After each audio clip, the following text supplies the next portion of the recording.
Print and electronic media మిత్రులకి నమస్కారాలు. కాకినాడ జిల్లాకి సంబంధించి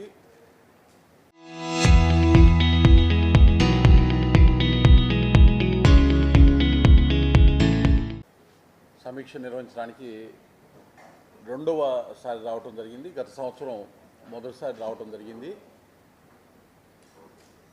గత సంవత్సరం వచ్చినప్పుడు ఉపాధి హామీకి సంబంధించి, పిఎం ఆవాస్ యోజనకి సంబంధించి, పిఎం గ్రామీణ సడక్ యోజనకి సంబంధించి, అదేవిధంగా నేషనల్ ఫుడ్ సెక్యూరిటీ యాక్ట్కి సంబంధించి, పిఎం సూర్యఘర్, అమృత్, జల్ జీవన్ మిషన్, ఆ విధంగా టూరిజంకి సంబంధించినటువంటి అంశాలని చర్చించడం జరిగింది. పరిశ్రమలకి సంబంధించినటువంటి అంశాలని చర్చించడం జరిగింది. ఆ సమీక్ష ఏదైతే చేశామో వాటికి సంబంధించినటువంటి యాక్షన్ టేకింగ్ రిపోర్ట్స్ కూడా కొన్ని అంశాలని ప్రస్తావించడం జరిగింది. ముఖ్యంగా అమృత్ 1కి సంబంధించి గతంలో సమీక్ష చేసినప్పుడు పరిస్థితి ఎట్లా ఉందో అది అలాగే ఉన్నటువంటి పరిస్థితి ఉంది.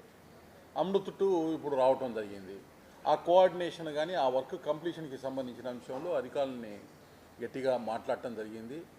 ఎందుకంటే 1కి సంబంధించి 1 ఇయర్ కింద సమీక్ష చేసుకొని గ్యాప్స్ ఏమయ్యో ఐడెంటిఫై చేసిన తర్వాత అవే గ్యాప్స్ కొనసాగుతూ ఇప్పుడు అమృత్ 2 మొదలు అవటం అనేటటువంటిది అన్నప్పుడు ఆ నిర్లిప్తత అనేది ఉండకూడదు.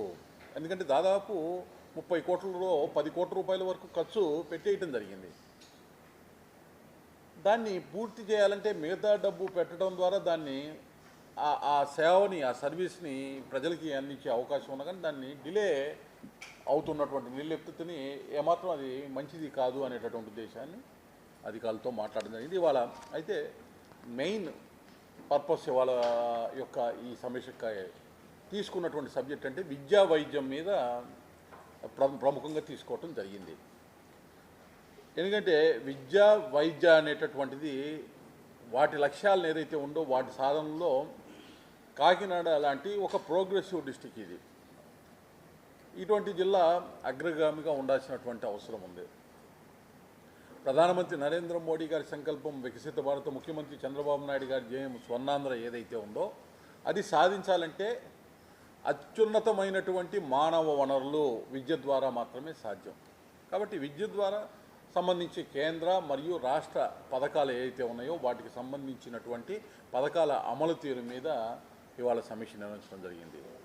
విద్యతోటి ఒక అత్యుత్తమైనటువంటి మానవ వనరులుగా ఏర్పడిన తర్వాత ఆరోగ్యం అనేటటువంటిది సక్రమంగా ఉన్నప్పుడు మాత్రమే వికసిత భారత్కి కానీ స్వర్ణాంధ్రకు కానీ ఆ కళ సాకారం అయ్యేటటువంటి అవకాశం ఉంటుంది. కాబట్టి వైద్యానికి సంబంధించినటువంటి హెల్త్కి సంబంధించినటువంటి సెంట్రల్ స్పాన్సర్ స్కీమ్స్ అయితేనేమి, కేంద్ర ప్రాయోజిత పథకాలు అయితేనేమి, రాష్ట్ర పథకాలకి సంబంధించినటువంటి అంశాల మీద సమీక్ష తీసుకోవడం జరిగింది. అలాగే విబీజీ రామ్జీ రేపు జూలై 1వ తారీఖు నుంచి అమలు కాబోతున్నటువంటి గ్రామీణ ఆస్తుల కల్పనకు సంబంధించి దానికి ఏ విధంగా అధికారులు సంయుక్తమవుతున్నారు, ప్రజలకి కొంతమంది ఎవరైతే అపోహలు సృష్టించాలని ప్రయత్నం చేస్తున్నారో వారిని ఏ విధంగా వాస్తవాలతోటి ప్రజల్ని సంయుక్తపరిచేదానికి తీసుకోవాల్సినటువంటి కార్యాచరణ ప్రణాళిక, అలాగే వివిధ శాఖలతోటి కన్వర్జెన్స్ అనుసంధానం కావటం ద్వారా గరిష్ట మేలు జరిగేటటువంటి విధంగా విబీజీ రామ్జీ తోటి కార్యాచరణ ఏ విధంగా ఉండాలి, ప్రణాళిక ఏ విధంగా చేసుకోవాలనేటటువంటి అంశాన్ని అధికారులతోటి ఈ సమీక్షలో తీసుకోవడం జరిగింది. అలాగే పర్యాటక రంగం మీద కూడా ఇవాళ జరిగినటువంటి సమీక్షలో దాని మీద ఎక్కువగా మాట్లాడలేదు. కానీ రేపు ఉదయము పిఠాపురము ఏదైతే పూర్తిగా మాత శక్తిపీఠం దర్శనం తర్వాత అక్కడికి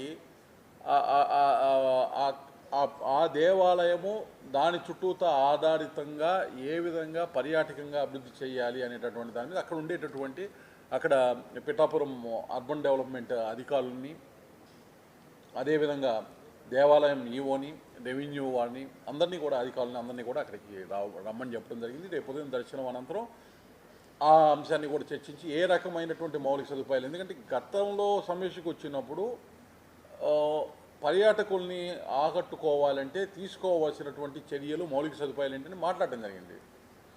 దానికి సంబంధించి పురోగతి అడుగుబడినట్టు నాకు అనిపించలేదు. కాబట్టి దాని మీద కూడా అధికారులను అక్కడికే వెళ్ళి అక్కడ కూర్చొని దాన్ని మాట్లాడి ప్రభుత్వానికి ఒక నివేదిక ఇవ్వాలి అనేటటువంటి దాన్ని ముఖ్యంగా ఉప ముఖ్యమంత్రి పవన్ కళ్యాణ్ గారు.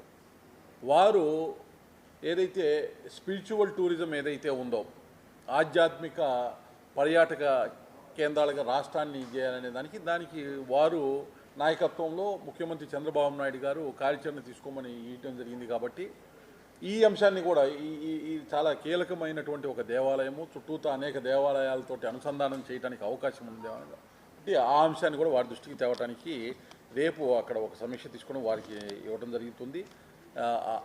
ఆ నివేదికని జాతీయ ఆరోగ్య కమిషన్, నేషనల్ హెల్త్ మిషన్ అమలు చేస్తున్నటువంటి రకరకాల పథకాలు ఏ విధంగా అమలు జరుగుతున్నాయి అనే దాని మీద కూలంకుషంగా ఈ సమీక్షలో తీసుకోవడం జరిగింది. అలాగే ఆయుష్మాన్ భారత్, ఎన్టీఆర్ వైద్య సేవల్ని విస్తృత స్థాయిలో అమలు చేసేటటువంటి విధంగా ఈ జిల్లా ఏదైతే కాకినాడ జిల్లా ఉండాలి అనేటటువంటి దాన్ని తీసుకోవటం జరిగింది. ఒక ఆశ్చర్యకరమైనటువంటి ఒక విశ్లేషణ, ఇవాళ అమలవుతున్నటువంటి ఎన్టీఆర్ వైద్య సేవ గతంలో ఆరోగ్యశ్రీ అని కానీ రకరకాల పేర్లతోటి 16 సంవత్సరాల నుంచి అమలవుతూ ఉంది. ఒక్క కాకినాడ జిల్లాలో ఇప్పుడున్నటువంటి 7 అసెంబ్లీ పరిధిలో ఉన్నటువంటి కాకినాడ జిల్లాలో 2007-8లో ప్రారంభమైనటువంటి ఈ పథకము అంటే 16 సంవత్సరాలు దాటి దాదాపు 18 సంవత్సరాలు, ఇప్పుడు 25-26 అంటే 18 సంవత్సరాలు. దీనిలో 2024కి ముందు 16 సంవత్సరాలని చూసుకున్నట్టయితే 16 సంవత్సరాల్లో 2024 వరకు, 2007-8 నుంచి 2024 వరకు ఈ జిల్లాలో 5,40,100 మందికి వైద్య సేవలు అందడం జరిగింది. దానికి అయినటువంటి ఖర్చు 1,730 కోట్లు. అంటే దాదాపు 16 సంవత్సరాలకి 1,730 కోట్లు అంటే 110 కోట్లు యావరేజ్న, 110 నుంచి 111 కోట్లు యావరేజ్న ఒక్కొక్క సంవత్సరము ఖర్చు అవటం జరిగింది. 2024, 25, 25-26 ఈ 2 సంవత్సరాల్లోనే 2,46,631 మంది, అంటే 16 సంవత్సరాల్లో 5,40,000 మందికి వైద్య సేవలు అంతే. ఈ 2 సంవత్సరాల్లో 2,46,000 మందికి వైద్య సేవలు ఎన్టీఆర్ వైద్య సేవ ద్వారా అందింది.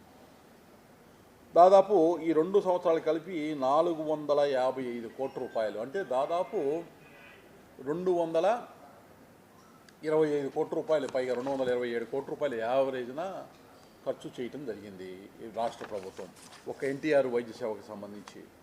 ఈ గవర్నమెంట్ హాస్పిటల్స్లో 58,854 2024-25 జరిగితే 2025-26కి 66,258 జరిగింది. అంటే మొత్తం 1,25,112 ప్రభుత్వ హాస్పిటల్లో ఎన్టీఆర్ వైద్య సేవ జరిగింది.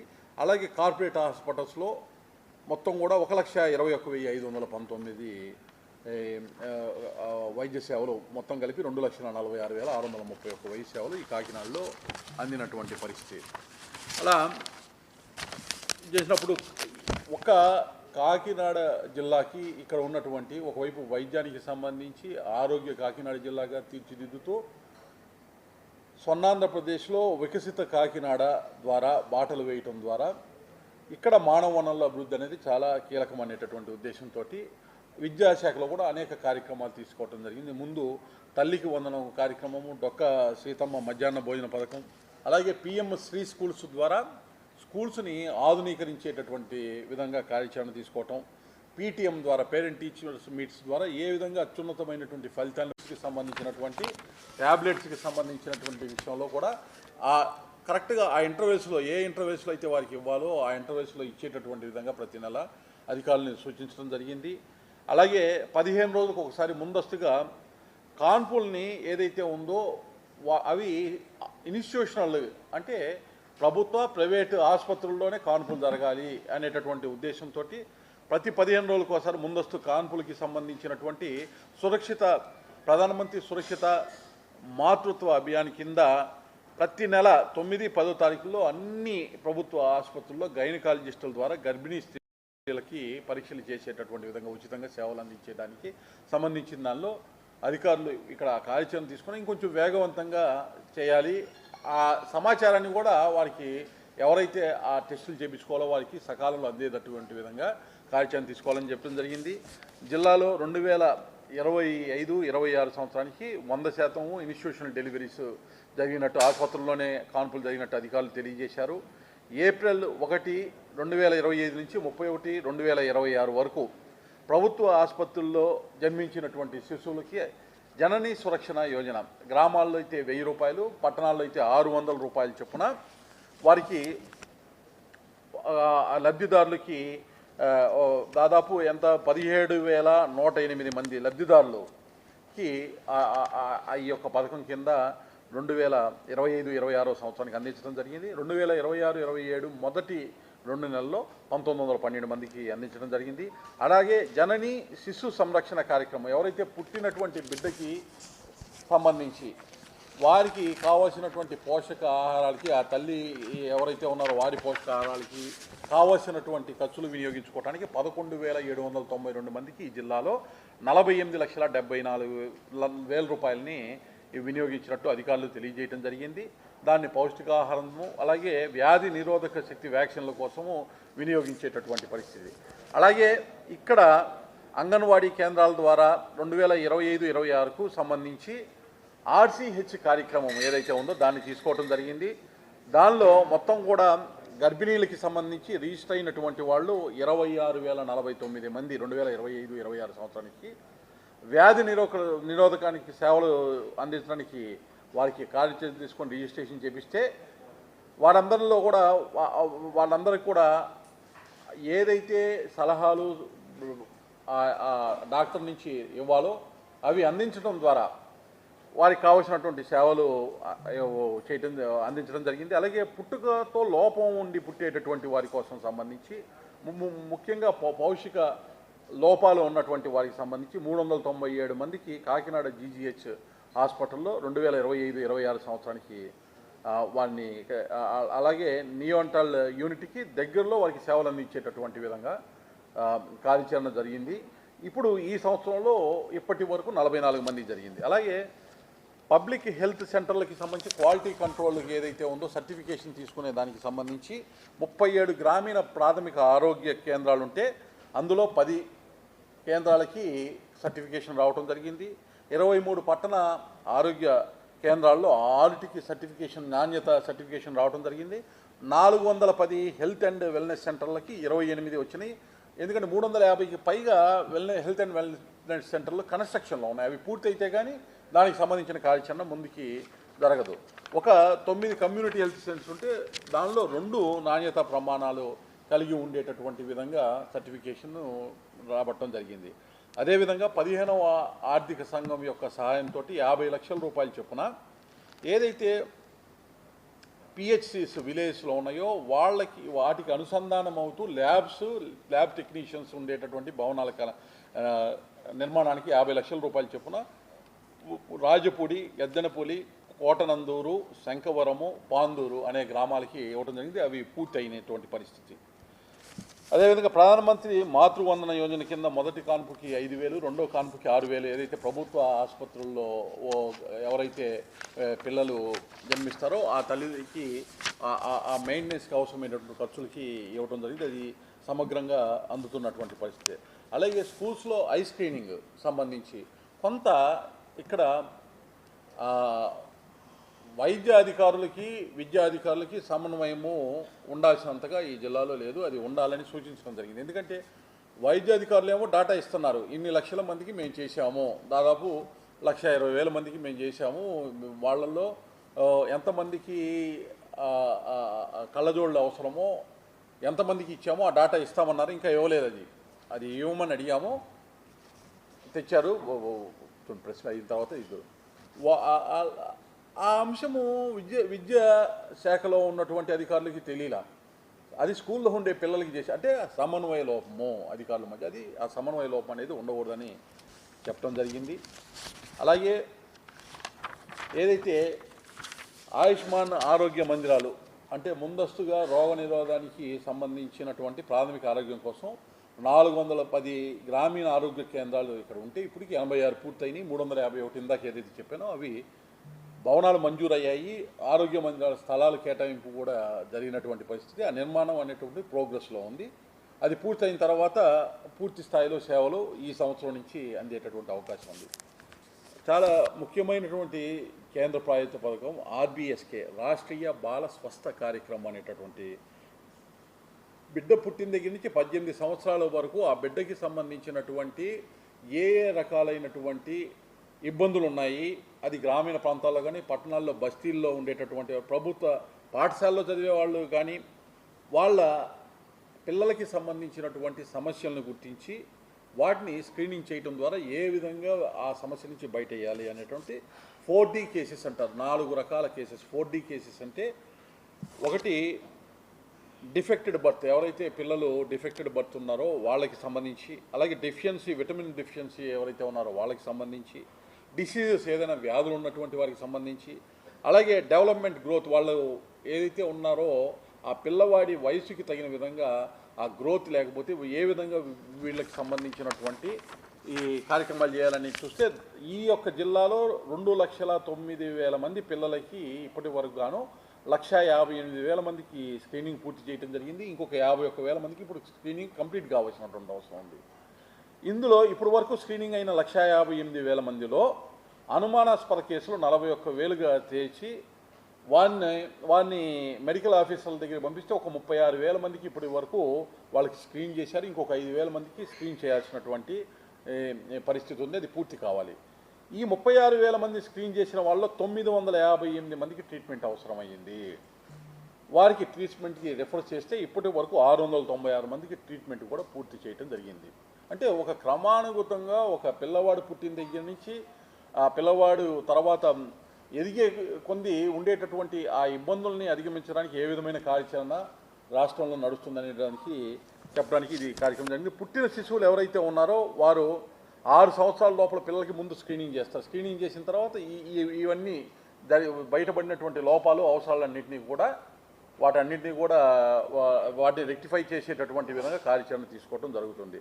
అలాగే రాష్ట్రీయ కిషోర్ స్వస్థ కార్యక్రమం కింద 10 నుంచి 19 సంవత్సరాల వయసు వారికి ఇవే ఇప్పుడు ఏదైతే డిస్కస్ చేశామో అదే రకమైనటువంటి అవకాశాలను అదే రకంగా వాళ్ళకి కూడా జిల్లాలో మొత్తం కూడా ఏరియా ఆసుపత్రులు కానీ కమ్యూనిటీ హెల్త్ సెంటర్లు 21 ఉన్నాయి. 21 మండలాల్లో 41 ఉన్నాయి. గ్రామీణ ప్రాంతాల్లో 24 ప్రాథమిక ఆరోగ్య కేంద్రాలు పట్టణాల్లో ఉన్నాయి. 2025-26కి 3,45,000 మందికి ఓపీ రిజిస్ట్రేషన్ వీటి ద్వారా ఈ యొక్క జిల్లాలో జరిగినటువంటి పరిస్థితి. ఈ జిల్లాలో 1,442 మంది ఆశా వర్కర్లు ఉన్నారు. వాళ్ళకి 10,000 చొప్పున 1,73,00,000 రూపాయల వరకు చెల్లించడం జరుగుతూ ఉంది. ఒకటి ఐఎంఆర్ వచ్చేటప్పటికి 8.3, రాష్ట్ర యావరేజ్ 18 ఉంది. జననాల మరణాల రేటు, శిశువుల మరణాల రేటు తక్కువగా ఉంది. చాలా చక్కగా నిర్వహణ ఉంది అని చెప్పొచ్చు. ఎంఎంఆర్ రేటు ఇవ్వలేదు, అది క్యాలిక్యులేషన్ చేసి ఇస్తామన్నారు. నాకు అది అధికారులు సబ్మిట్ చేయాల్సినటువంటి అవసరం ఉంది. అదేవిధంగా ఏదైతే 108 వాహనాలు 23, 104 వాహనాలు 35 సేవలు అందిస్తూ ఉన్నాయి. అదేవిధంగా 102 ఎవరైతే కాన్పు అయిన తర్వాత తల్లి పిల్లల్ని తీసుకెళ్ళి వారి ఇంటి దగ్గర సురక్షితంగా దిగబెట్టేటటువంటి తల్లి పిల్ల ఎక్స్ప్రెస్ ఒక 30 ఈ జిల్లాలో ఉన్నటువంటి పరిస్థితి. ఇప్పటి వరకు గత సంవత్సరంలో 8,947 మంది గర్భిణీలని వారి ఇంటి దగ్గర సురక్షితంగా వారిని దింపడం జరిగింది. అలాగే విద్యారంగానికి వచ్చేటప్పటికి జిల్లాలో మొత్తం కూడా 2,87,116 మంది విద్యార్థులు ఉంటే అందులో ప్రభుత్వ పాఠశాల మొత్తం 1,861 పాఠశాలలు ఉన్నాయి. అందులో 1,250 ప్రభుత్వ పాఠశాలలో 1,22,633 మంది ఉన్నారు. ఏదైతే వీళ్ళల్లో ఈ 1,250 స్కూల్స్ కూడా సమగ్ర శిక్ష అభియాన్ కింద కవర్ అయినటువంటి పరిస్థితి. దానిలో ఇప్పటి వరకు ఎలిమెంటరీ సెకండరీ విద్యకి సంబంధించి 1,22,633 మంది విద్యార్థులకు గాను 6,099 మంది అధ్యాపకులు ఉన్నారు. ఇంకొక 692 మంది అధ్యాపకులు గ్యాప్ ఉంది. రేపు డిఎస్సి ఏదైతే ఉందో వచ్చే డిఎస్సిలో అది పూర్తి చేయటం జరుగుతుంది. తద్వారా ఎక్కడ కూడా గ్యాప్ లేకుండా చూసేటటువంటి పరిస్థితి. మొత్తం కూడా సమగ్ర శిక్ష అభియాన్ ద్వారా నోట్ పుస్తకాలు 9,08,000 నోట్ పుస్తకాలు విద్యార్థులకు ఇవ్వడం జరిగింది. వర్క్ బుక్, టెక్స్ట్ బుక్స్లో వచ్చేటప్పటికి 13,62,000 పుస్తకాలు ఇవ్వడం జరిగింది. ఆక్స్ఫర్డ్ డిక్షనరీ వచ్చేటప్పటికి దాదాపు ఈ యొక్క జిల్లాలో ఒక ఆక్స్ఫర్డ్ డిక్షనరీస్ వరకు 13,620 ఆక్స్ఫర్డ్ డిక్షనరీస్ ఇవ్వడం జరిగింది. విద్యార్థులకి బ్యాగులు 1,28,000 మందికి ఇవ్వడం జరిగింది. యూనిఫామ్ 1,15,000 మందికి ఇవ్వడం జరిగింది. షూస్ 84,000 మందికి. ఇవన్నీ కూడా సమగ్ర శిక్ష అభియాన్ నుంచి విద్యార్థులకి అందుతున్నటువంటి పరిస్థితి. అదేవిధంగా మోడల్ ప్రైమరీ స్కూల్స్ కింద 386 స్కూల్స్ని రికగ్నైజ్ చేయడం జరిగింది ఈ జిల్లాలో. పిఎం శ్రీ స్కూల్స్ అత్యాధునికమైనటువంటి మౌలిక సదుపాయాల కల్పన ద్వారా ఏదైతే తాగునీరు, స్వచ్ఛమైన తాగునీరు, ల్యాబ్స్ కానీ అటువంటి మౌలిక సదుపాయాలన్నీ కల్పించేది 34 పిఎంసి స్కూల్స్కి సంబంధించి ఈ యొక్క జిల్లాకి మొత్తం కూడా 10,44,00,000 రూపాయలు మంజూరైతే ఇప్పటి వరకు 6,76,00,000 ఖర్చు చేశారు. మొత్తం 133 పనుల్లో 108 పనులు పూర్తయినాయి.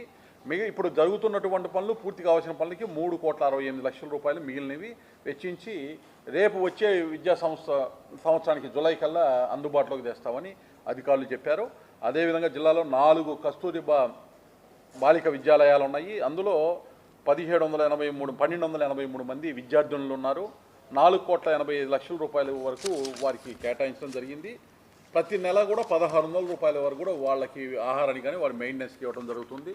డొక్కా సీతమ్మ మధ్యాహ్నం బడి భోజనం పథకం కింద, పిఎం పోషణ కింద 1,250 పాఠశాలలో 1,19,000 మంది ప్రతిరోజు కూడా సన్న బియ్యంతో నాణ్యమైన ఆహారాన్ని తీసుకుంటున్నారు. ఎక్కడైనా ఇర్రెగ్యులారిటీస్ ఉంటే ఇమ్మీడియట్గా వాళ్ళని రిమూవ్ చేసి నాణ్యమైన ఆహారాన్ని ఇవ్వటంలో ఎవరైనా కనుక సక్రమంగా ఉంటే రిమూవ్ చేసి కొత్త వాళ్ళని ఇవ్వమని చెప్పడం జరిగింది.